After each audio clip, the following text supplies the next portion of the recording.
परिवर्तन एक बार फिर से। अभिषेक हमारे सहयोगी लगातार जुड़े हुए। अभिषेक, अगला कदम क्या कुछ होने वाला है सीएम नीतीश कुमार का? हालांकि 12 बजे का वक्त बताया जा रहा था जब इस्तीफा सौंपने के बाद संयुक्त बैठक भी की जाएगी बीजेपी और जेडीयू की, उसको लेकर क्या कुछ अपडेट? फिलहाल तस्वीरें क्या बता रही हैं? बिल्कुल, कहा यही जा रहा है कि इसके बाद एनडीए विधायक दल की बैठक होगी जिसका नेतृत्व मुख्यमंत्री नीतीश कुमार खुद करेंगे और उसी विधायक दल की बैठक के बाद तय होगा कि सरकार बनाने का जो समय है, वो गठन राज्यपाल के पास जाकर शपथ ग्रहण का जो समय है वो क्या तय होता है। लेकिन जो जानकारी मिल रही है, शाम के 4 बजे का वक्त निर्धारित किया गया है जब नई सरकार का शपथ ग्रहण होगा। लेकिन प्रीति, इसके अलावा यहाँ पर तो हम तस्वीरें दिखा रहे हैं कि राजभवन में गहमा गहमी है, हलचल है, नीतीश कुमार ने इस्तीफा दे दिया। लेकिन अब आरजेडी के अगले कदम का इंतजार होगा, क्योंकि आरजेडी चुप रहेगी या फिर आरजेडी 2017 की तरह एक बार फिर से कुछ प्रदर्शन करके या फिर पैदल मार्च करके राज्यपाल के पास जाकर विरोध जताएगी। इस पर सबकी नजरें बनी रहनी चाहिए, क्योंकि तेजस्वी यादव ने कह दिया था कि इतनी आसानी से हम बाजी छोड़ने वाले नहीं हैं। तेजस्वी यादव ने या फिर आरजेडी के लोग जो हैं, कल भी हम लोग जब चर्चा कर रहे थे तो आरजेडी के लोग कह रहे थे कि अब ये कल पता चलेगा कि जमीन किसकी खिसकती है। तो ये देखना होगा कि आरजेडी सिर्फ ये एक डराने के लिए भ्रम पैदा कर रही है कि आरजेडी की जेडीयू को हम तोड़ लेंगे या जेडीयू को झटका देंगे, या सच में कोई रणनीति बनाई जा रही है जिसमें नीतीश कुमार को झटका दिया जा सके। तो आरजेडी के अगले कदम पर भी प्रीति नजर रखनी पड़ेगी कि आरजेडी चुप रहती है या 2017 की तरह कोई पॉलिटिकल ड्रामा बिहार में शुरू होता है। याद होगा आपको प्रीति, मिडनाइट ड्रामा जो चला था बीच रात में, मध्य रात्रि में 1-1:30 बजे तेजस्वी यादव अपने पूरे विधायकों के साथ निकले थे और राजभवन के गेट पर पहुंच गए थे। राज्यपाल से वक्त मांगा, वक्त नहीं मिला तो कहा कि यहीं पर हम धरना देंगे। तो देखना यही है कि आरजेडी क्या करती है, कोई पॉलिटिकल ड्रामा फिर शुरू होता है या आरजेडी चुप बैठ जाती है कि अब हमारे हाथ से बाजी निकल चुकी है। प्रीति। बिल्कुल अभिषेक, मैं आपके पास फिर लौटूंगी। रुपेंद्र लगातार जानकारी दे रहे हैं। रुपेंद्र, अगला कदम क्या कुछ होगा? अभिषेक हमारे सहयोगी बता रहे थे नीतीश कुमार ने इस्तीफा दे दिया है और कितने वक्त बाद वो वहां से निकलेंगे, साथ ही वहां की तस्वीरें क्या कुछ कह रही है। और लगातार हम इस बात पर भी चर्चा कर रहे हैं कि यहां पर क्या वाकई ना सिर्फ सीएम नीतीश कुमार की, बीजेपी की ये बड़ी जीत है। जिस रणनीति, जिस खाके के साथ बिहार में फोकस किया जा रहा था, उस खाके को तैयार किया गया, प्लान तैयार किया गया और बीजेपी ने यहां पर नीतीश कुमार को एक बार फिर से अपने खेमे में शामिल करके ये बता दिया कि 2024 का ये जो लोकसभा चुनाव है उसमें वाकई हम पूरी तरीके से तैयार हैं।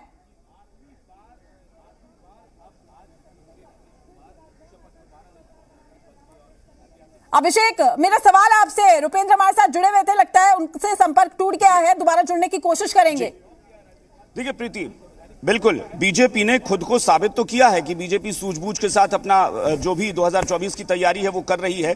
नीतीश कुमार का किया जाएगा, आप महागठबंधन में अगर वो रहते हैं तो उन्होंने ये फैसला लिया और सबसे पहले उन्होंने यही काम किया था कि जनता दल के राष्ट्रीय अध्यक्ष पद से ललन सिंह को चलता किया और उसके बाद जनता दल यू के आप खुद ही राष्ट्रीय अध्यक्ष बने और उसके बाद उन्होंने पार्टी को बचाने की जो कवायद है उसको की, राष्ट्रीय कार्यकारिणी के गठित की और उसमें उन तमाम लोगों को हटा दिया जिस पर उनको संदेह था।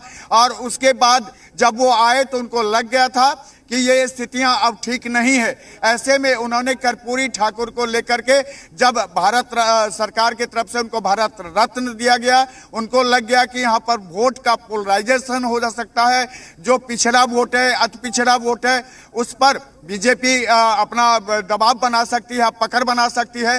तो ऐसे में उनका निर्णय सीधे तौर पर यही हुआ कि उनको पाला बदलना ही उचित होगा।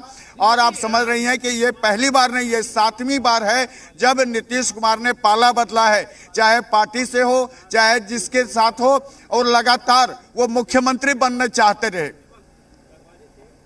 तो हमारे सहयोगी हमारे साथ जुड़े हैं प्रशांत जी, वो भी जानकारी दे रहे हैं कि क्या कुछ स्थिति, क्या कुछ परिस्थिति रही जिसको लेकर सीएम नीतीश कुमार ने ये कदम उठाया। हालांकि जो जानकारी सामने आ रही है कि आज शपथ भी ले सकते हैं, शाम 3 से 4 बजे तक शपथ ग्रहण की संभावना है। लेकिन आपको ये बड़ा अपडेट दे दे कि राज्यपाल ने स्वीकार किया है इस्तीफा। इस वक्त की बड़ी खबर, बिहार में महागठबंधन की सरकार गिर गई है, राज्यपाल को इस्तीफा सौंपा गया, लेकिन जो अपडेट आ रहा है राज्यपाल ने इस्तीफा स्वीकार कर लिया है। सीएम नीतीश कुमार का ये इस्तीफा स्वीकार किया गया, या फिर ये कहें कि नीतीश कुमार का है उसको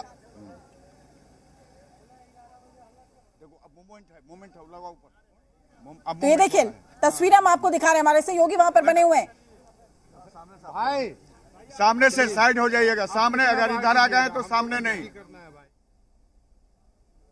तो नजरें टिकी हुई है, नीतीश कुमार का इस्तीफा स्वीकार कर लिया गया है। जो बड़ा अपडेट आ रहा है, राज्यपाल से सीएम नीतीश कुमार की ये मुलाकात, एक भनक मिली तो उसमें चल के शिफ्ट हो गया आरजेडी के साथ, और जब लगा कि आरजेडी में तेजस्वी यादव को सीएम बनाने के लिए जोर चल रही है, उनकी पार्टी को तोड़ा जा सकता है, तो अपनी पार्टी को, जिस पार्टी को उन्होंने बनाया है, उनका ब्रेन चाइल्ड है ये पार्टी, और उस पार्टी को बनाकर कैसे एनडीए के साथ जाकर अपने आप को एस्टेब्लिश किया, कैसे मुख्यमंत्री बने, कैसे जंगल राज का खात्मा किया, और उसके बाद उस पार्टी को मेंटेन करने के लिए नीतीश कुमार अगर ये सब चीज कर रहे हैं तो उसको गलत नहीं माना जाएगा। राजनीति में कहते हैं सठे साठ्यम समाचरित, जैसा जो है उसके साथ वैसा ही व्यवहार करना चाहिए। तो अगर बीजेपी को लगता है कि नीतीश कुमार से फायदा है, तो नीतीश कुमार को भी लग रहा है ना कि उसको बीजेपी के साथ जाने में फायदा है, और दोनों में सहमति होती है। देखिए कोई भी संबंध बनता है, शादी ब्याह होता है, चाहे इस तरह के गठबंधन होता है, तो बिना दोनों अपना फायदा देखे नहीं जाते हैं। तो यहाँ दोनों अपना फायदा देख रहे हैं। बीजेपी भी अपनी सहूलियत के हिसाब से आई, जो बीजेपी कहती थी कभी नीतीश कुमार के साथ नहीं जाएंगे, नीतीश कुमार कहते थे मरने के बाद भी उनके साथ नहीं जाएंगे, तो ये सब कुछ नहीं होता है। समय के हिसाब से राजनीति में फैसला लिया जाता है और फायदे के हिसाब से फैसला लिया जाएगा।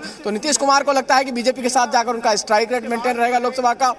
एनडीए के तमाम नेता जो है वो तो अभिषेक भी हमारे सहयोगी जुड़े हुए हैं। अभिषेक, इस्तीफा सौंप दिया है, राज्यपाल ने स्वीकार भी कर लिया है, लेकिन देखिए बड़ा सवाल ये भी अभी भी बना हुआ है, चूंकि तमाम बातें कही जा रही है, लेकिन इसमें सबसे बड़ी बात, या फिर मैं ये कहूं कि मेरा सवाल भी यही होगा आपसे कि क्या वाकई आरजेडी ने इस कदर दबाव सीएम नीतीश कुमार पर बना दिया था कि उन्हें ये फैसला लेना पड़ा? क्या वाकई उनकी पार्टी को इस तरीके से तोड़ने की कोशिश हो रही थी कि 2025 में सीएम नीतीश कुमार के हाथों से ये कुर्सी चली जाती, और यही वजह है कि उन्होंने इस तरीके का फैसला लिया?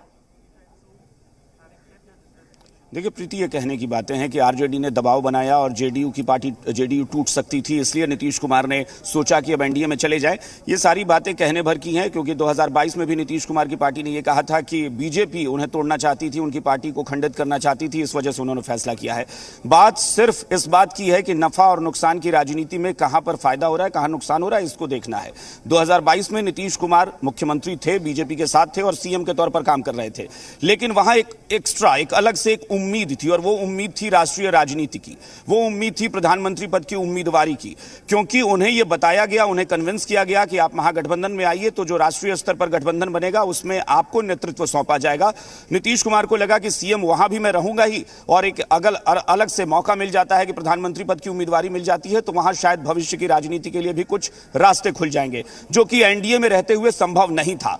अब वापस क्यों आ रहे हैं? तो इसमें भी पार्टी पर कोई खतरा नहीं है। वापस आने के पीछे भी वही नफा नुकसान की राजनीति है। वहां पर प्रधानमंत्री पद की उम्मीदवारी मिली नहीं, जिस गठबंधन के लिए नीतीश कुमार ने इतनी मेहनत की है। सच्चाई है कि नीतीश कुमार ने ही उसकी पहल की थी, उसका नेतृत्व नहीं मिला। नीतीश कुमार को लगा कि एनडीए में जाएंगे, वहां भी सीएम रहेंगे, जब यहां भी सीएम बनकर ही काम करना है तो वहां भी सीएम रह लेंगे। वहां बीजेपी के साथ आने में एक्स्ट्रा बेनिफिट क्या था? वहां पर यह था कि केंद्र में बीजेपी मजबूत है, वहां पर केंद्रीय मंत्रिमंडल में हिस्सेदारी मिलेगी। बिहार में आगामी विधानसभा चुनाव में अगर बीजेपी राम मंदिर की लहर में आगे बढ़ती है तो वहां पर हो सकता है विधायकों की संख्या बढ़ जाए। इसके अलावा नीतीश कुमार को मुख्यमंत्री पद के बाद भविष्य क्या हो सकता है, इसको लेकर भी अलग अलग चर्चाएं हो सकती हैं, जो बीजेपी के साथ रहकर ही फायदा मिलेगा कि या तो गवर्नर बना दिए जाएं या कोई और जिम्मेदारी दे दी जाए। तो नीतीश कुमार को लगा कि यहां सिर्फ सीएम पद नहीं है, उसके साथ साथ अतिरिक्त फायदा बहुत सारा है जो बीजेपी के साथ रहकर मिलेगा। आरजेडी के साथ या कांग्रेस के साथ संभव नहीं था, क्योंकि कांग्रेस फिलहाल जो इंडिया गठबंधन की हालत है वो लग नहीं रहा है कि बहुत ज्यादा एक मजबूती के साथ 2024 में वो टक्कर देंगे। बंगाल का हाल नीतीश कुमार ने देखा, पंजाब का हाल वो देख रहे हैं, दिल्ली का हाल देख रहे हैं, फिर उन्हें लग रहा है कि क्या मतलब है इनके साथ रहने का, जहां पर नेतृत्व भी नहीं मिल रहा है, चुनावी जीत भी नहीं मिलेगी, सिर्फ सीएम पद पर रह जाएंगे बस 2025 तक। उसमें भी एक खतरा था कि तेजस्वी यादव जो है वो नेतृत्व चाह रहे थे। आरजेडी चाहती थी कि नीतीश कुमार जो है जल्द से जल्द सत्ता जो है तेजस्वी यादव को सौंप दें, तो इसलिए नीतीश कुमार को दबाव महसूस हुआ, उनको लगा बीजेपी के साथ फायदा है। बिल्कुल। और अभिषेक, ये भी कहा जा रहा है कि जो लिस्ट है वो भी तैयार कर ली गई है कि डिप्टी सीएम की भूमिका आखिर कौन निभाएगा, और ऐसे में ये भी कहा जाए कि सीएम नीतीश कुमार की जब बीजेपी से डील हो रही थी, बातचीत हो रही थी, पेच यहीं पर फंसता हुआ नजर आ रहा था। कई ऐसे नाम हैं जिसमें सबसे पहला नाम मैं चिराग पासवान का भी लेना चाहूंगी, क्योंकि लगातार जिस हिसाब से वो नीतीश कुमार के खिलाफ जाते रहे हैं, ऐसे में उनके साथ बैलेंस करना, उनके साथ पार्टी में शामिल होना अपने आप में कई सवाल खड़े करता है। और अगर हम सुशील मोदी की बात करें, वो तो उनके काफी करीबी भी रहे हैं एक समय में। देखिए, सुशील मोदी का नाम बहुत ज्यादा चर्चाओं में है कि सुशील मोदी वापस डिप्टी सीएम बन सकते हैं। हालांकि आधिकारिक तौर पर कोई बयान नहीं दिया जा रहा है, लेकिन बहुत हद तक ये माना जा रहा है कि सुशील मोदी की वापसी हो सकती है बिहार की राजनीति में और वो शायद उप मुख्यमंत्री एक बार फिर से डिप्टी सीएम बन जाएं। रही बात, आपने चिराग पासवान का जिक्र किया प्रीति, तो देखिए यही होता है कि गठबंधन की लीडरशिप कौन कर रहा है। इस एनडीए की लीडरशिप जो है वो बीजेपी के हाथों में है। बीजेपी नेतृत्व करती है राष्ट्रीय स्तर पर एनडीए का, और वहां पर कांग्रेस कर रही थी। कांग्रेस की वजह से मैं मानता हूं कि जो सबसे बड़ी पार्टी है उसकी जिम्मेदारी सबसे ज्यादा होती है। और ये प्रीति, मैं तस्वीरें दिखाऊं, नीतीश कुमार का काफिला बाहर निकलने वाला है राजभवन से। यहां पर आप देखिए जो स्पेशल सिक्योरिटी ग्रुप है वो बाहर आने लगा है, यानी नीतीश कुमार की गाड़ी बाहर आ रही है। प्रीति, ये तस्वीरें मैं चाहूंगा इस वक्त सबकी नजर इस पर बनी रहे। नीतीश कुमार इस्तीफा देने के बाद राजभवन से बाहर निकल रहे हैं। सिक्योरिटी यहां पर फिर से अंदर से जो घेरा है, सिक्योरिटी दस्ता है, वो बाहर निकल आया है। नीतीश कुमार बाहर आ रहे हैं। प्रीति, बिल्कुल, ये इस वक्त की बड़ी खबर है। नीतीश कुमार इस्तीफा देने के बाद बाहर राजभवन से, और ये तस्वीरें हम लगातार दिखा रहे हैं। प्रीति, साथ में हम ये भी कह रहे हैं कि बीजेपी जो है वो लीडरशिप जो कर रही है, एनडीए का नेतृत्व संभाल रही है, ये बीजेपी की जिम्मेदारी है कि एनडीए के जो घटक दल हैं, चिराग पासवान हो, उपेंद्र कुशवाहा हो, जीतन राम मांझी हो, इन लोगों को कैसे एकजुट रखना है, ये बीजेपी की जिम्मेदारी होगी। ये कहना कि नीतीश कुमार से चिराग पासवान की नहीं बनती है, वो देखिए नीतीश कुमार की गाड़ी प्रीति निकल रही है। ये नीतीश कुमार मुख्यमंत्री बिहार के, ये देखिए बाहर निकलते हुए उनका काफिला। ये सबसे पहले तस्वीरें आप देख सकते हैं कि किस तरह से राजभवन से बाहर आए हैं नीतीश कुमार। इस्तीफा देने के बाद प्रीति नीतीश कुमार बाहर निकल आए हैं और ये अपने आवास की तरफ जाते हुए प्रीति नीतीश कुमार, ये काफिला बिहार की राजनीति में बदलाव का संकेत, बिहार की राजनीति में बदलाव की ये तस्वीरें। उम्मीद की जानी चाहिए बिल्कुल वो मीडिया से बात करते हैं। हम कोशिश कर रहे हैं प्रीति की नीतीश कुमार बात करते हैं तो उनकी बातें हम सुना सके। ये अपने आप में बड़ी तस्वीर बिहार की मुख्यमंत्री नीतीश कुमार, तो ये एक्सक्लूसिव तस्वीर है गाड़ियों का काफिला जी। बिल्कुल बिल्कुल प्रीति, हम कोशिश कर रहे हैं। हालांकि देखना होगा कि नीतीश कुमार बात करते हैं या नहीं, लेकिन ये तस्वीरें बेहद खास बिहार की राजनीति में किस तरह से उलटफेर होता है, किस तरह से बदलाव होता है।